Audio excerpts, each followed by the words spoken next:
Bismillahirrahmanirrahim. Assalamualaikum warahmatullahi wabarakatuh. Perkenalkan, nama saya Tati Rusmiati. Saya mahasiswa Fakultas Ilmu Kesehatan Universitas Nasional, jurusan D4 Kebidanan. Saya dari kelas C2. Di sini saya akan memberikan tutorial tentang uji korelasi Pearson. Sebelumnya saya akan menjelaskan apa itu uji korelasi Pearson dan konsep dasar yang harus kita pahami sebelum melakukan uji korelasi Pearson dengan menggunakan aplikasi SPSS. Baik, pertama, apa itu uji korelasi Pearson? Uji korelasi Pearson adalah salah satu bentuk uji statistik parametrik. Karena ini adalah uji statistik parametrik, maka data yang harus kita gunakan adalah data numerik, di mana skalanya harus interval atau rasio. Kemudian, data yang kita gunakan harus berdistribusi normal. Jika kedua syarat ini tidak terpenuhi, maka tidak bisa dilakukan uji korelasi Pearson. Nah, kedua adalah kita harus memahami terlebih dahulu konsep dasar analisis korelasi Pearson dalam melakukan uji korelasi ini. 1. Uji korelasi bertujuan untuk mengetahui tingkat keeratan hubungan antara variabel yang dinyatakan dengan koefisien korelasi, pada umumnya dilambangkan dengan R kecil. Maksudnya yaitu uji korelasi Pearson ini bisa mengetahui tingkat hubungan itu apakah termasuk kategori sedang, kategori lemah, sangat lemah, sedang, kuat, sangat kuat, atau sempurna. Besarnya hubungan ini berkisar antara 0 sampai 1. Jika mendekati angka 1, berarti hubungan kedua variabel semakin kuat. Demikian juga sebaliknya, jika mendekati angka 0, berarti hubungan kedua variabel semakin lemah. Kemudian yang kedua adalah uji korelasi ini untuk mengetahui jenis hubungan antara variabel X dan variabel Y, apakah bersifat positif atau negatif. Bersifat positif jika semakin tinggi variabel X, maka semakin meningkat variabel Y-nya. Dan sebaliknya, jika bersifat negatif, jika semakin tinggi variabel X, maka semakin menurun variabel Y-nya. Dan koefisien korelasi ini hanya untuk mengukur kekuatan dan arah hubungan linear saja, ya, dari kedua variabel. Nah, kemudian dasar pengambilan keputusan. Setelah kita melakukan uji korelasi Pearson, maka kita akan mengambil kesimpulan dari hasil uji tersebut. Apa yang perlu kita perhatikan pertama yaitu melihat nilai signifikan. Jika nilai signifikan kurang dari sama dengan 0,05, maka ada hubungan atau berkorelasi. Dan sebaliknya, jika nilai signifikan lebih dari sama dengan 0,5, maka tidak ada hubungan atau tidak berkorelasi. Nah, pedoman yang kedua adalah pedoman derajat hubungan. Untuk melihat tingkat hubungan, maka kita bisa melihat tabel pedoman koefisien korelasi, ya. Di sini nanti di sebelah kiri ada interval koefisien, sebelah kanan ada tingkat hubungan. Kita bisa lihat nanti masuk ke interval koefisien yang mana, maka akan keluar tingkat hubungannya, sangat lemah, lemah, sedang, kuat, sangat kuat, atau korelasi sempurna. Baik, kita langsung saja ya praktek. Pertama kita buka dulu aplikasi SPSS. Di sini saya menggunakan aplikasi SPSS 20. Nah ya, sebelumnya saya sudah mempersiapkan terlebih dahulu data dua variabel, ya, yaitu variabel X dan variabel Y, di mana variabel X sama dengan lila dan variabel Y sama dengan HB. Di sini saya masukkan data sebanyak 25 responden.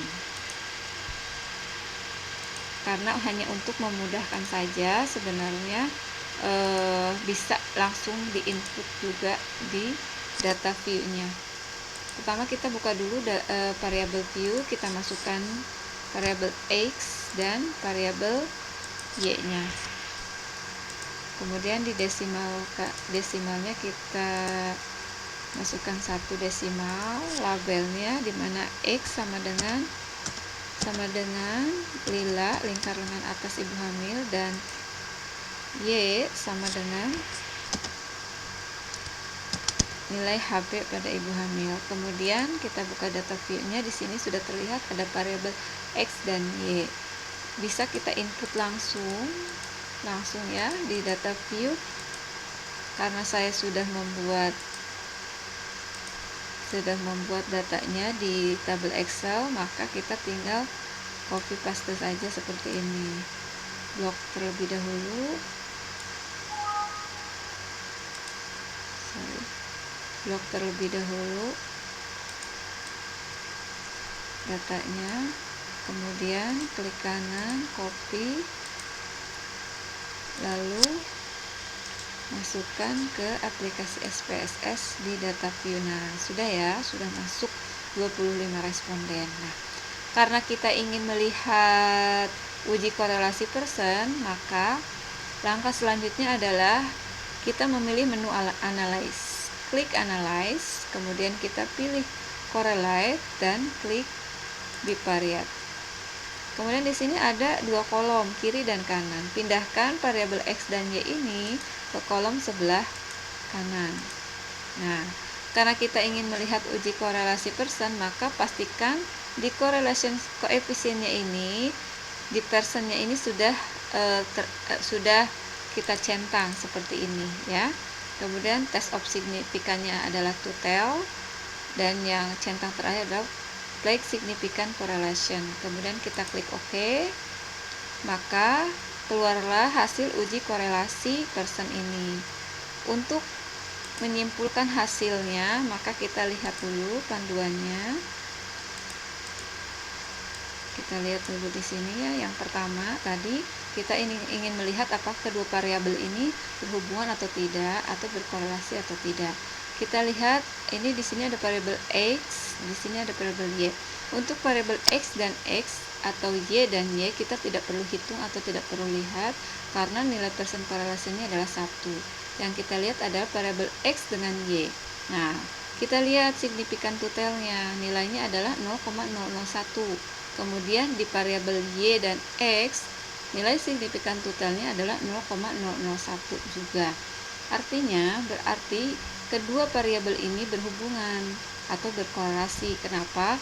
Karena nilai signifikannya kurang dari sama dengan 0,05. Kemudian berikutnya adalah kita ingin melihat tingkat hubungan kedua variabel ini. Kita lihat nilai persen korelasinya nih di baris pertama. Lihat di variabel X dan Y, nilai persen korelasinya adalah 0,612. Kemudian di variabel Y dan X-nya juga nilai persen korelasinya 0,612.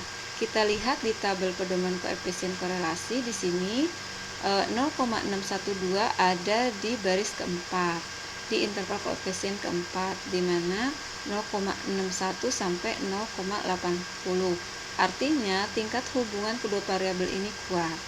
Ya, jadi kita bisa simpulkan ya bahwa kedua variabel X dan Y ini dia berhubungan atau berkorelasi dan memiliki tingkat hubungan yang kuat. Baik, demikianlah tutorial uji korelasi dengan menggunakan aplikasi SPSS. Semoga video ini bisa bermanfaat. Mohon maaf jika banyak kesalahan dari pembuatan video ini. Assalamualaikum warahmatullahi wabarakatuh.